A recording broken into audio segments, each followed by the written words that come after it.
கதிர் news நேயர்களுக்கு வணக்கம். இன்று நம்ம எதை பற்றி பார்க்க போகிறோம் அப்படின்னா, தமிழகத்தில் நடக்க இருக்கிற விக்கிரவாண்டி இடைத்தேர்தலை பற்றி பார்க்க போகிறோம். அந்த விக்கிரவாண்டி அப்படிங்கிற அந்த தொகுதி கள்ளக்குறிச்சி மாவட்டத்தில் வருது. அந்த கள்ளக்குறிச்சி, விழுப்புரம் இந்த ரெண்டு பகுதியிலும் சேர்ந்து பழைய காலத்தில் நடுநாடுன்னு அழைக்கப்பட்டது. இப்போ பொன்னியின் செல்வன் படத்தில் கூட கார்த்திக் ட்ராவல் பண்ணி போகும்போது பொன்னி நதி பார்க்கணுமே அப்படின்னு ஒரு பாட்டுலாம் வரும். அதுக்கப்புறம் கார்த்திகை சரத்குமார்கிட்ட இன்ட்ரோ கொடுக்கும்போது பார்த்திபன் வானர்குல அரசன் அப்படின்னு சொல்லிலாம் இன்ட்ரோ கொடுப்பாங்க. அப்படிப்பட்ட ஒரு நாடு தான் அந்த நடுநாடுன்னு அழைக்கப்படக்கூடிய இடம். அதை வானகோவரர்கள், அப்புறம் செலியத்திரையர்கள், வானாதிராயர்கள் போன்ற அரசர்கள்லாம் ஆண்ட பூமி தான் அந்த கள்ளக்குறிச்சி விழுப்புரம் மாவட்டத்தை உள்ளடக்கிய பகுதி. அதுக்கு பேர் நடுநாடுன்னு அழைக்கப்படுது.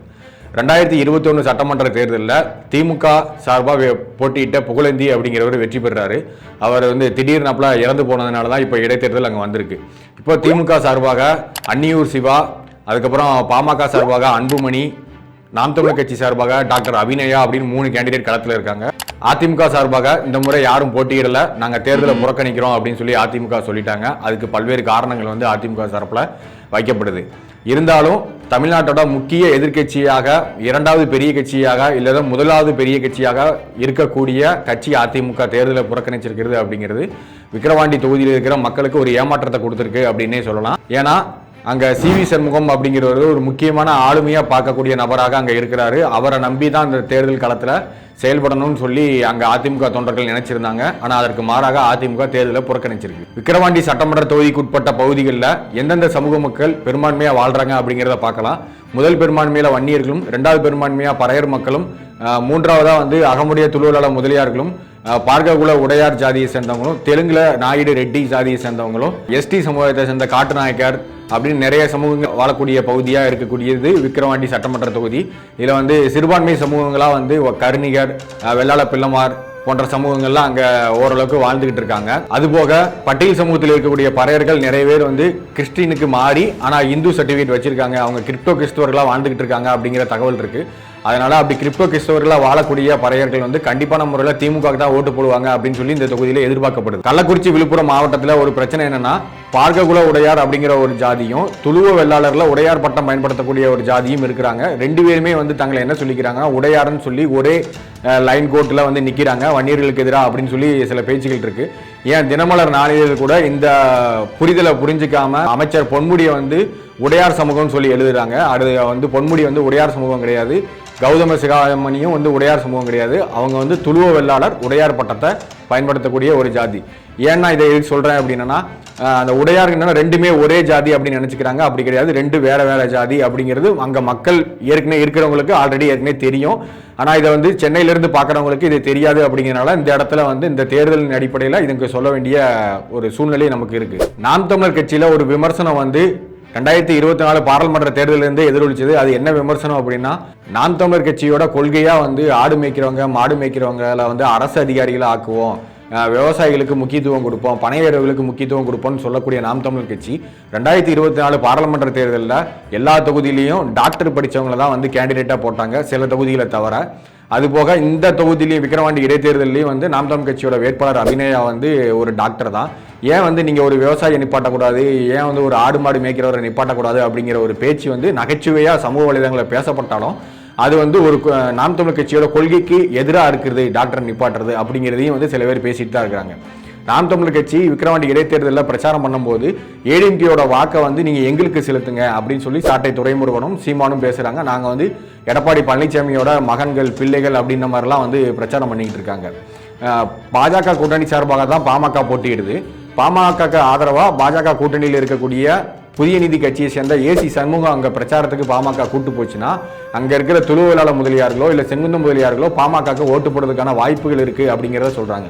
அதே மாதிரி பாஜக பாமக கூட்டணியில் இருக்கக்கூடிய ஐஜேகே, இந்திய ஜனநாயக கட்சி, பாரிவேந்தர் பிரச்சாரத்துக்கு அங்கே போனால் அங்கே இருக்கக்கூடிய பார்ககுல உடையார் சமூக மக்கள் பாமக ஓட்டு போடுவாங்க அப்படிங்கிற ஒரு பேச்சும் இருக்கு.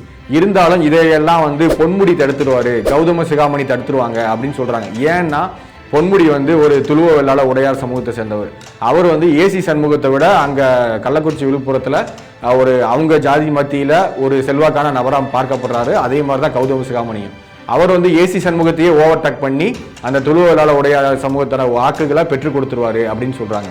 அதே மாதிரி அங்க இருக்கக்கூடிய உதயசூரியன் எம்எல்ஏ இருக்காரு, அவரும் வந்து அங்க இருக்கிற வெள்ளாள பிள்ளைமார் ஓட்டுகளை வாங்கி கொடுத்துருவாரு திமுகக்கு அப்படிங்கிற மாதிரியும் சொல்றாங்க. விக்கிரவாண்டி இடைத்தேர்தல மிக முக்கியமா எதிரொலிக்கக்கூடிய ஒரு பேச்சு என்ன அப்படின்னு கேட்டீங்கன்னா, வன்னியர்களுக்கான தனி இடஒதுக்கீடு, அது 10.5% இடஒதுக்கீடு. அதை பத்தி தான் வந்து சட்டமன்ற கூட்டத்தொடர் நடந்துகிட்டு இருக்கு. அங்கேயும் வந்து விக்கிரவாண்டி இடைத்தேர்தலை மனதில் வச்சு தான் பாமக வந்து நாங்க சட்டமன்றத்தில் குரல் கொடுக்குறாங்க. வன்னியர்களுக்கு 10.5 இடஒதுக்கீடு கண்டிப்பா திமுக கொடுத்தே ஆகணும்னு சொல்றாங்க. சட்டத்துறை அமைச்சர் ரகுபதி வந்து அதுக்கு தனியா விளக்கம்லாம் கொடுத்துட்டு இருக்காரு.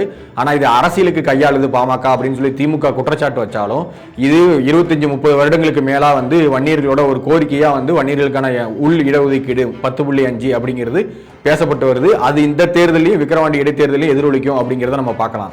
ஆனா கள்ளக்குறிச்சி விழுப்புரம் மாவட்டத்தில் ஒரு அலை வந்து என்ன இருக்குன்னா, வன்னியர்களுக்கு எதிராக மற்ற ஜாதிகள் எல்லாம் வந்து ஒரு எடுத்துட்டு கொண்டு போற ஒரு சூழ்நிலை இருக்கு.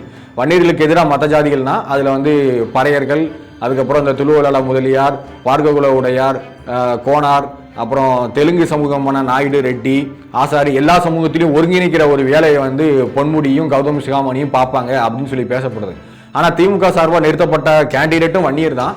இருந்தாலும் அவருக்கு வந்து வன்னியர் ஓட்டு வராது, பாமக தான் போகும், அதனால மற்ற சமூக வாக்குகளை நம்ம திரட்டணும் அப்படிங்கிற ஒரு குறிக்கோளோட செயல்பட்டுக்கிட்டு இருக்கிறதாகவும் தகவல் இருக்கு. விக்கிரவாண்டி சட்டமன்ற தொகுதியை பொறுத்த வரைக்கும் அங்க வந்து பிரதான தொழிலே வந்து விவசாயம் தான்.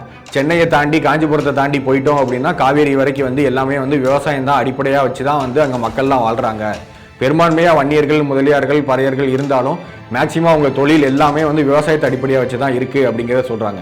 ஸ்டெர்லைட் துப்பாக்கிச்சூடு நடந்ததுக்கப்புறம் எப்படி வந்து தூத்துக்குடி, திருநெல்வேலியில் ஒரு களம் வந்து திமுகவுக்கு ஆதரவாக மாறிச்சோ, அதிமுகவுக்கு எதிராக மாறிச்சோ, அதே மாதிரி விக்கிரவாண்டி இடைத்தேர்தலில் இப்போ கள்ளக்குறிச்சியில் நடந்த கள்ளச்சாராய மரணங்கள் தாக்கத்தை ஏற்படுத்தும் அப்படின்னு சொல்லப்பட்டாலும் அது தாக்கத்தை ஏற்படுத்துமா ஏற்படுத்தாதங்கிறத தேர்தல் முடிஞ்சதுக்கு அப்புறம் தான் தெரியும். ஏன்னா வந்து தமிழ்நாட்டில் எப்போவுமே இடைத்தேர்தலில் ஆளுங்கட்சி தான் ஜெயிக்கும் அப்படிங்கிறது ஒரு வரலாறு. அந்த அடிப்படையில் ஆளுங்கட்சியான திமுக தான் ஜெயிக்கிறதுக்கான வாய்ப்புகள் இருக்கு. திமுக அந்த கள்ளச்சார விஷயத்தை மறைக்கிறதுக்காக தான் வந்து கள்ளச்சாராயத்தால் இறந்தவங்களுக்கு 10 லட்ச ரூபா வந்து நிதியுதவி அளிச்சாங்க. அதே மாதிரி ஓட்டுக்கும் பணம் கொடுப்பாங்க. அதெல்லாம் தாண்டி பாமக வேட்பாளர் ஜெயிக்கிறது அப்படிங்கிறது ரொம்ப வந்து ஒரு கடினமான போட்டியாக தான் இருக்கும் அப்படிங்கிறத சொல்லப்படுது. இருந்தாலும் அங்கே விக்கிரவாண்டி சட்டமன்ற தொகுதிக்குள்ள வாழக்கூடிய மக்கள் எல்லாம் வந்து ரொம்ப பின்தங்கிய, அதுக்கப்புறம் பொருளாதாரத்தில் நலிவடைந்த மக்கள் தான். அவங்கள வந்து ஒரு காசை கொடுத்து ஓட்டு வாங்க வைக்க முடியும் அப்படிங்கிறத வந்து திமுக நம்புறதாகவும் சொல்லப்படுது. அதனால வந்து திமுகவோட கேண்டிடேட் அன்னியூ சிவா வந்து மேக்சிமம் ஜெயிக்கிறதுக்கான வாய்ப்புகள் 80% இருக்கு. பாமகவோட கேண்டிடேட் வந்து ஜெயிக்கிறதுக்கு வாய்ப்புகள் இல்லாட்டாலும் அவர் வந்து ரொம்ப டஃப் ஃபைட்டு கொடுப்பாரு அப்படின்ற மாதிரியும் பேசப்பட்டுக்கிட்டு இருக்கு. அதே மாதிரி பாமக வேட்பாளரை ஆதரிச்சு பாஜக தலைவர் அண்ணாமலையும் பிரச்சாரத்தில் ஈடுபடுவார் கூடிய சீக்கிரத்தில். அதுக்கான தேதிகள் ஒதுக்கப்பட்டிருக்கு, நேரங்கள் ஒதுக்கப்பட்டிருக்கு அப்படின்னு சொல்லப்படுது.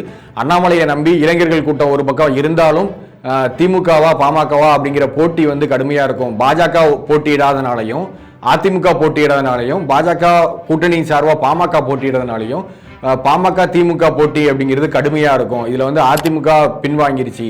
இப்போ அதிமுகவோட ஓட்டு வந்து யாருக்கு போகும் அப்படிங்கறதான் கேள்வி. சில பாஜக காரங்க என்ன சொல்றாங்கன்னா, அதிமுக ஓட்டு அவங்களோட பங்காளி கட்சியான திமுகவுக்கு தான் போகும், பாமகக்கு வராது அப்படிங்கிறாங்க. ஆனா சில பேர் நம்புறாங்க அதிமுக ஓட்டு கண்டிப்பான முறையில் பாமகக்கு தான் வரும், அது வந்து திமுகவுக்கு போகாது அப்படின்னும் சொல்றாங்க. ஏன்னா பாஜக காரங்க சமூக வலைதளங்களில் பேசும்போது திமுகவும் அதிமுகவும் பங்காளி கட்சி, அதனால அதிமுக போட்டியிடலை அப்படிங்கிறதே வந்து திமுகவுக்கு சாதகமானது தான். எடப்பாடி பழனிசாமி மீது உள்ள வழக்குகளை வாபஸ் வாங்கினதுனால தான் அதிமுக வந்து விக்கிரவாண்டி இடைத்தேர்தலில் வந்து போட்டியிடலை அப்படிங்கிற ஒரு பேச்சு நிலவிக்கிட்டு இருக்கு. ஆனால் பொறுத்திருந்தான் பார்க்கணும் தேர்தல் ஆணையம் எப்படி செயல்படுறாங்க, பணப்பட்டுவாடாவை எப்படி தடுக்கிறாங்க அப்படிங்கிறதெல்லாம் வந்து நம்ம கடைசி நேர காலகட்டத்தில் தான் நம்ம தீர்மானிக்க முடியும். ஏன்னா தேர்தலுக்கு 2 நாள் 3 நாளைக்கு முன்னாடி தான் வந்து பணப்பட்டுவாடா அதிகரிக்கும்.